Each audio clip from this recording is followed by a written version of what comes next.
नमस्कार, पक्ष विपक्ष देख रहे हैं आप। मैं हूं आपके साथ रेशु त्यागी। दिल्ली में एमसीडी चुनाव से पहले बीजेपी ने एक बार फिर एक स्टिंग वीडियो जारी कर आम आदमी पार्टी पर टिकट बेचने का आरोप लगाया है। बीजेपी ने जो स्टिंग जारी किया वह रोहिणी के वार्ड 55D से संबंधित है। बीजेपी प्रवक्ता संबित पात्रा के मुताबिक कांग्रेस से आम आदमी पार्टी में शामिल हुई बिंदु से टिकट के लिए 80 लाख रुपए मांगे गए थे। उन्होंने ही ये पूरा वीडियो बनाकर स्टिंग किया है। उधर आपने इसे फर्जी स्टिंग बताया है। आपने इसे बीजेपी की चुनाव से पहले की बेचैनी बताया और कहा कि इससे तय है कि बीजेपी दिल्ली में एमसीडी का चुनाव हार रही है। एपीएन न्यूज चैनल इस वीडियो की पुष्टि नहीं करता है।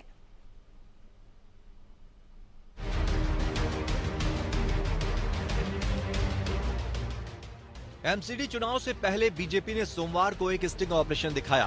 पार्टी ने दावा किया कि आपके नेता चुनाव में टिकट देने के लिए 80 लाख रुपए मांग रहे हैं। बीजेपी प्रवक्ता संबित पात्रा ने दावा किया कि रोहिणी डी के वार्ड 54 से टिकट देने के लिए आप नेता बिंदु से रिश्वत मांगी गई थी। ये जो पैसे के लेन देन है उसमें एक चेक की बात भी आती है, थैले की भी बात भी आती है और स्लिप की बात भी आती है। ये जो मोडस ऑपरेंडाई मैं आपको समझाता हूं। टोटल अमाउंट बिंदु जी से 80 लाख का जाना था। पहला इंस्टॉलमेंट 21 लाख का था, सेकंड इंस्टॉलमेंट 40 लाख का था। ये सीट के लिए 54D सीट रोहिणी के लिए बिंदु जी प्रत्याशी बनेंगी और उसी से नाम फाइनलाइज होगा। तो ये पूरा मोडस ऑपरेंडाई पैसे के ट्रांसफर का है। दूसरा, आपने पठानिया जी को स्पष्ट शब्दों में सुना, वो कह रहे थे पैसा का तो है और दे दो तो ठीक है।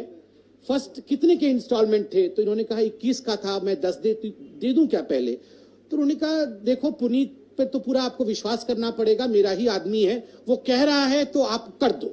तो इससे ज्यादा स्पष्ट और कुछ कहने की आवश्यकता नहीं है। 5 लोगों में से आदिल जी के नाम को छोड़ के चारों का नाम लिया और जो धीरे धीरे पैसा पहुंचा रहा था उसको डिलीवरी नहीं हुई है, उसको विधानसभा की टिकट नहीं दी गई है।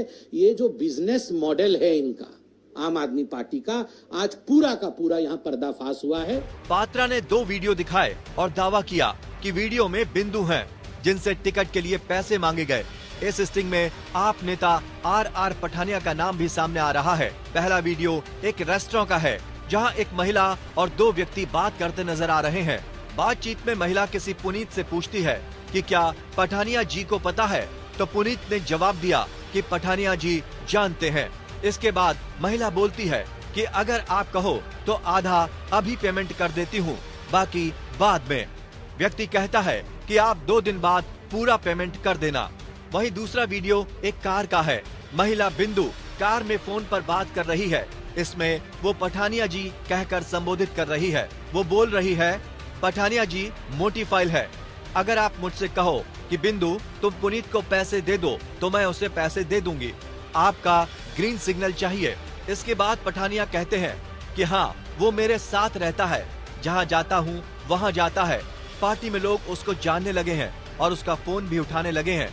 वो अपने आप ये काम कर रहा है। इसके बाद बिंदु बोलती है, रकम छोटी मोटी नहीं है। मैंने कहा कि अभी 10 है, ले लो। उसने कहा 3-4 दिन में कर देना। पहली रकम 21 लाख की थी। वीडियो पर प्रतिक्रिया देते हुए संबित पात्रा ने कहा कि पठानिया जी खुद बोल रहे हैं कि पैसे का मसला है। बातचीत में गोपाल राय, सौरभ भारद्वाज, राखी बिड़ला का नाम भी सामने आ रहा है। तय है कि पैसा चल रहा है। आम आदमी पार्टी उगाही कर रही है। आज एक बार फिर से आम आदमी पार्टी का कैश दो टिकट लो मॉडल सामने आ चुका है। आम आदमी पार्टी का, आपका एक और पाप सामने निकल कर आया है। जिस पार्टी ने पहले दिल्ली की जनता को ठगा और लूटा, शराब घोटाले में, हवाला घोटाले में, बस घोटाले में, दिल्ली जल बोर्ड घोटाले में, कक्षा घोटाले में। केजरीवाल ने बीजेपी के स्टिंग का जवाब दिया है। उन्होंने कहा कि भाजपा वाले रोज नई नौटंकी करते हैं। पहले कहा कि दिल्ली में शराब घोटाला हुआ, फिर बोले कि बस घोटाला हुआ है। केजरीवाल ने दावा करते हुए कहा कि हम पर जितने भी आरोप लगाए गए हैं वो पूरी तरह से झूठ हैं। आरोपों की जांच करा लो, कहीं कुछ नहीं निकलेगा। आप नेता दिलीप पांडे ने पूरे मामले पर कहा कि बीजेपी के वीडियो स्टिंग में जिस व्यक्ति का नाम लिया गया है उसका पार्टी से कोई लेना देना नहीं है। उन्होंने कहा कि अगर बीजेपी ने दिल्ली में काम किया होता तो उसे इस तरह फर्जी वीडियो नहीं जुटाना पड़ता। फर्जी वीडियो से तय है कि बीजेपी एमसीडी चुनाव हार रही है। पिछले हफ्ते ही बीजेपी ने आप नेता मुकेश गोयल का एक स्टिंग वीडियो जारी किया था। संबित पात्रा ने मुकेश पर आरोप लगाया था कि उन्होंने जेई से 1 करोड़ रुपए की रिश्वत ली है। संबित ने कहा था कि मुकेश एमसीडी का घाघ नेता माने जाते हैं और सीएम केजरीवाल के राइट हैंड हैं। उन्होंने ये भी कहा था कि एमसीडी से जुड़े मामले में मुकेश गोयल की सलाह के बिना केजरीवाल कोई फैसला नहीं लेते हैं। हालांकि मुकेश ने इन सभी आरोपों पर सफाई देते हुए कहा कि बीजेपी ने फर्जी ऑडियो जारी किया है। इस क्लिप को एडिट किया गया है। बीजेपी ने दिल्ली सरकार के स्वास्थ्य मंत्री सत्येंद्र जैन के तिहाड़ जेल के वीडियो भी जारी किए थे। इनमें वे मसाज कराते नजर आ रहे हैं। वीडियो के बाद बीजेपी प्रवक्ता गौरव भाटिया ने आप पर हमला बोलते हुए इसे आम आदमी पार्टी की स्पा मसाज बताया है। दिल्ली नगर निगम चुनाव के लिए 4 दिसंबर को मतदान होना है। 7 दिसंबर को रिजल्ट आएगा। पहले ये चुनाव अप्रैल में होने थे, लेकिन तीनों निगमों के एकीकरण के फैसले के चलते चुनाव में देरी हुई। एमसीडी चुनाव के लिए नामांकन दाखिल करने की अंतिम तारीख 14 नवंबर तय की गई है। Bureau report.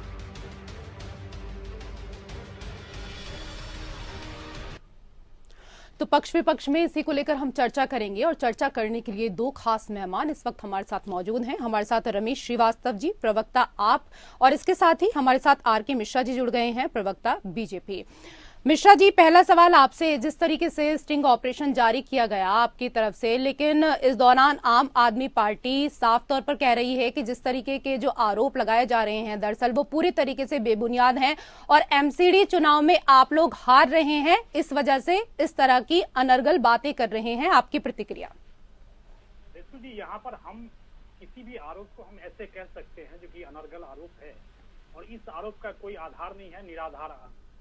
लेकिन आज अगर हम देखेंगे दिल्ली के अंदर में खास करके आम आदमी पार्टी, जिनको दिल्ली ने राजनीतिक पटल दिया और जिस ईमानदारी और व्यवस्था को लेकर के आप ये दिल्ली की सल्तनत में आए थे, आज हमने देखा किस तरह से उजागर हो गया पूरी तरह से। ये हर जगह एक्सपोज हो रहे। आज भ्रष्टाचार के मुद्दे पर ले लें, या आप देखेंगे किस तरह से इनके मंत्री जेल के अंदर में मसाज करवा रहे हैं, कहते हैं फिजियोथेरेपी हो रहा है। ये पहली ऐसी घटना है जिसमें देख रहा हूं फिजियोथेरेपी इस तरह से होता है। दूसरी बात अगर देख रहे हैं, जो कि जहां तक टिकट के नाम पर अभी हमने देखा किस तरह से मॉडल टाउन के विधायक के जो रिश्तेदार हैं उसके ऊपर में एसीबी की किस तरह से कार्रवाई हुई है, हमने वो भी देखा है। आज हमने देखा है रोहिणी के अंदर में किस तरह की बातें हो रही है, जो स्टिंग हो रहा है। तो ये खेती और ये बिजनेस जो है ना, इन लोगों ने बना दिया है, खास करके दिल्ली के अंदर में। जिस तरह से टिकटों का बंटवारा, जिस तरह से टिकटों की खरीद फरोख्त, जिस तरह से दिल्ली को गैस चैम्बर में तब्दील करना, जिस तरह से सड़कों का अव्यवस्थित होना, सड़कों में गड्ढे दिख रहे हैं, जल पीने के लिए उपयुक्त नहीं है। आप देखिए जो बिजली की जो व्यवस्था है वो किस तरह से है। इतना दिल्ली को अस्त-व्यस्त करके रखा हुआ है दिल्ली की सरकार ने। लेकिन मुझे आश्चर्य लगता है, खास करके दिल्ली की जनता पता नहीं क्या सोच रही होगी, जो हमने ऐसा क्या गलती कर दी जो दिल्ली सरकार इस व्यवस्था के अंदर में। आज इनके नेता, इनके मंत्री जिस तरह से इनके आरोप प्रत्यारोप, जिस तरह से इनके भ्रष्टाचार में, जिस तरह से ये खरीद बिल्कुल लिप्त पाए जा रहे हैं, सारी व्यवस्थाएं देख रहे हैं, दिल्ली की जनता इससे प्रभावित हो रही है। और हमें बड़ा दुख हो रहा है, क्योंकि दिल्ली की जनता जब प्रभावित हो रही है तो हमें लगता है जो इस मानस पटल को लेकर के, जिस मन स्थिति को लेकर के दिल्ली की सरकार अभी भी व्यवस्था बनी हुई है अपने आप दिखाने की, नहीं है तो जनता का सेवक हूँ, शिक्षा का व्यवस्था ले, पल्ला क्लिनिक का व्यवस्था ले, डॉक्टरों की व्यवस्था ले। लेकिन मिश्रा जी, केजरीवाल जी तो कह रहे हैं कि बीजेपी वाले हर दिन हर रोज नोटंकी करते हैं। पहले कहा कि दिल्ली में शराब घोटाला हुआ, फिर बोले कि बस घोटाला हुआ। वो कह रहे हैं जितने भी आरोप लगाए गए हैं जांच करा लीजिए, पहले भी कुछ नहीं निकला और अब भी कुछ नहीं निकलेगा। जांच तो हो रही है।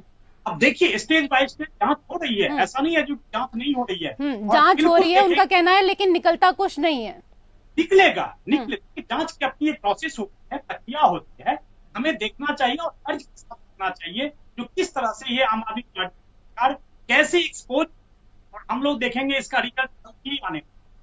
जी रेशु, मिश्रा जी, लेकिन जिस स्ट्रिंग को लेकर आज सुबह से ही विवाद हो रहा है, आम आदमी पार्टी का तो कहना ये है कि जो स्ट्रिंग जारी किया गया है हम तो जानते ही नहीं उन लोगों को, उनसे हमारा कोई मतलब ही नहीं है।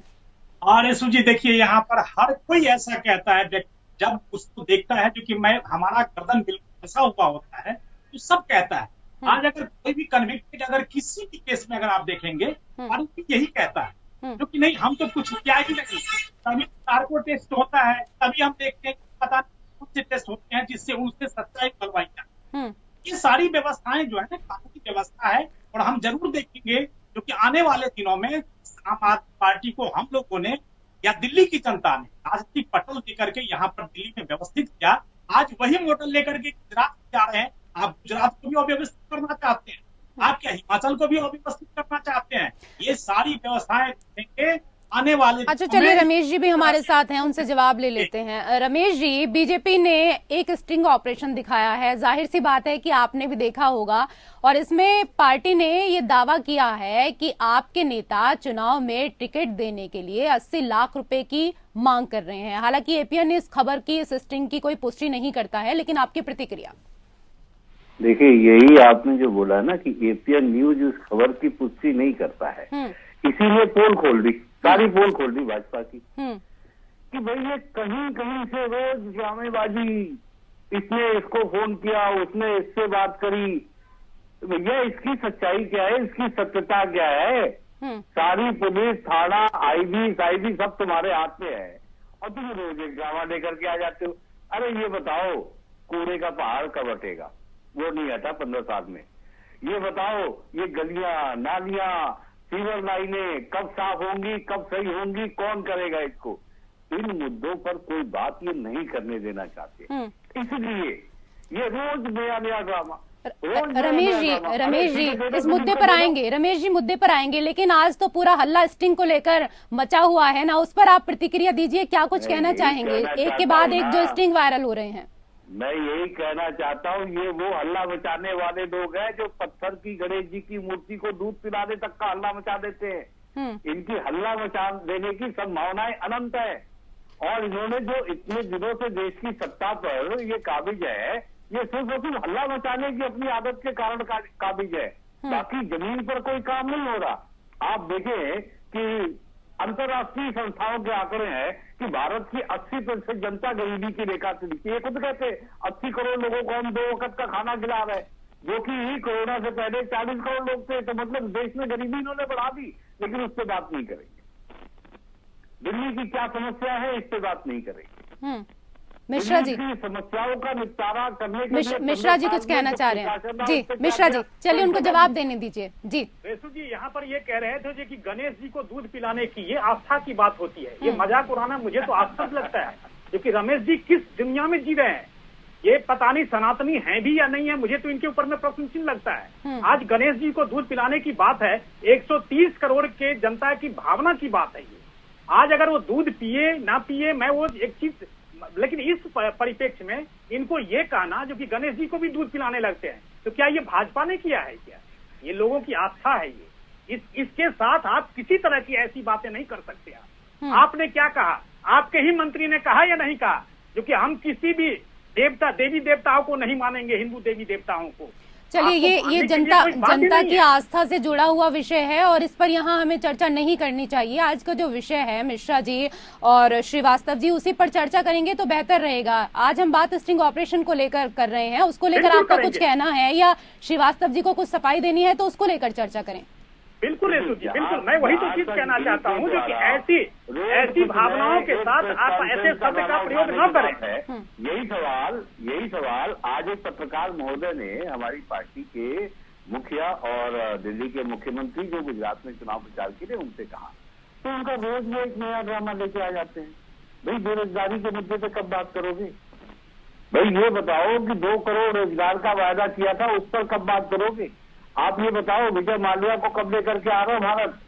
आप ये बताओ ना कि दिल्ली के मुद्दे, ये चुनाव दिल्ली के मुद्दों पर लड़ा जाना चाहिए।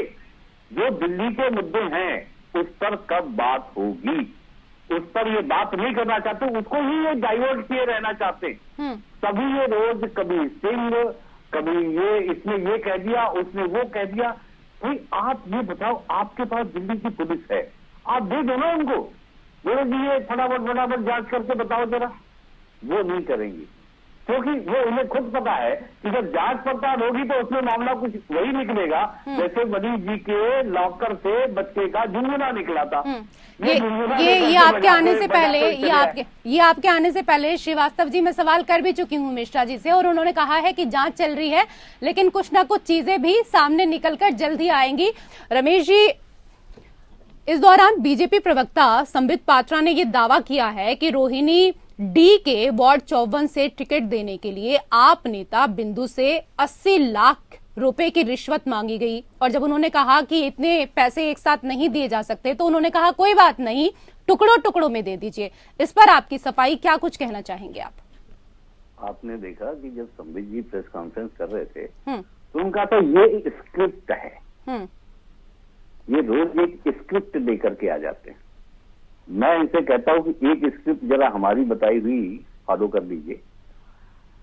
चलिए एक एमसीडी की डिस्पेंसरी और एक मोहल्ला क्लिनिक की तुलना हो जाए।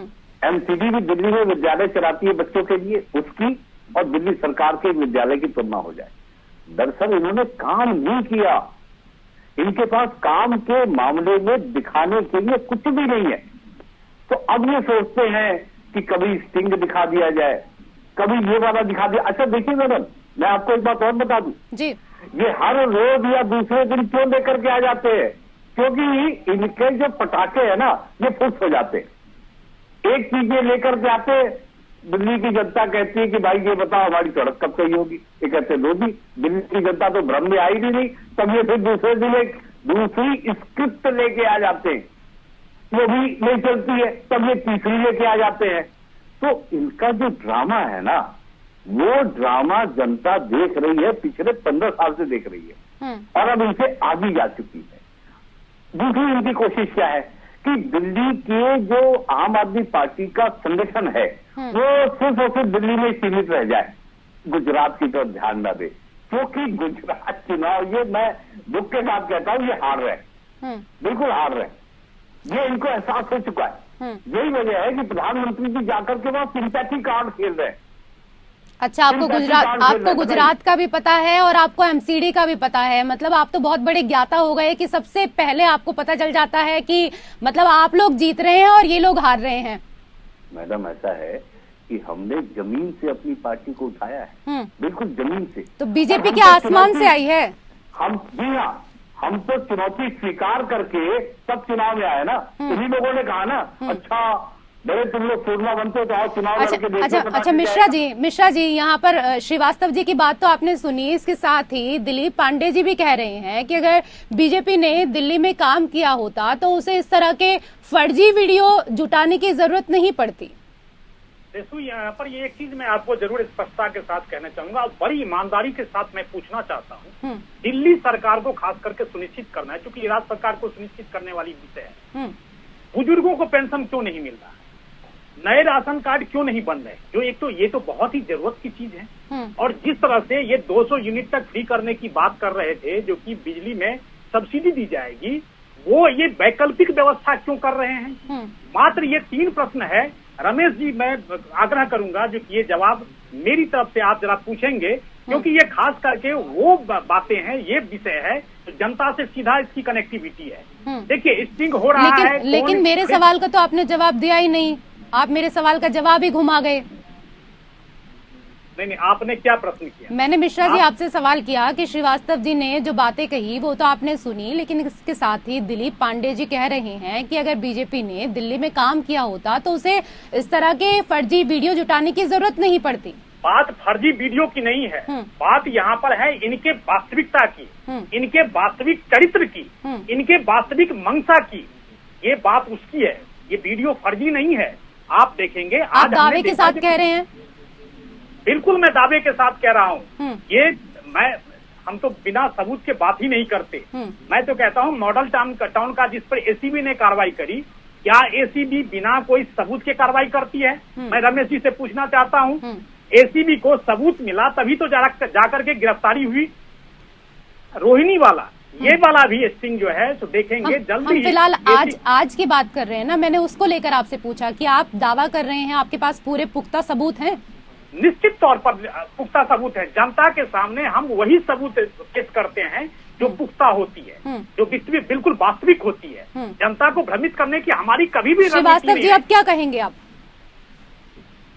देखिए, ऐसा है कि मेरा कहना अभी भी वही है कि ठीक है, अगर इनको लगता है कि स्टिंग और ड्रामेबाजी करके जनता के मुद्दों को साइड करके अगर ये सोचते हैं कि चुनावी सफलता प्राप्त कर लेंगे, तो भैया दिल्ली की जनता इस भ्रम में आने वाली नहीं है।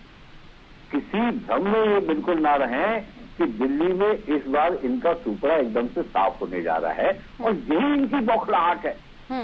आप जब से दिल्ली के एमसीडी का चुनाव प्रचार निर्धारित घोषित हुआ है, तब से आप देख लें, कभी भी अगर दिल्ली की जनता के मुद्दों की बात हुई हो, नहीं, ये स्टिंग हो गया जी, ये उसने ये बयान दे दिया जी, वो उसने ये बयान दे दिया।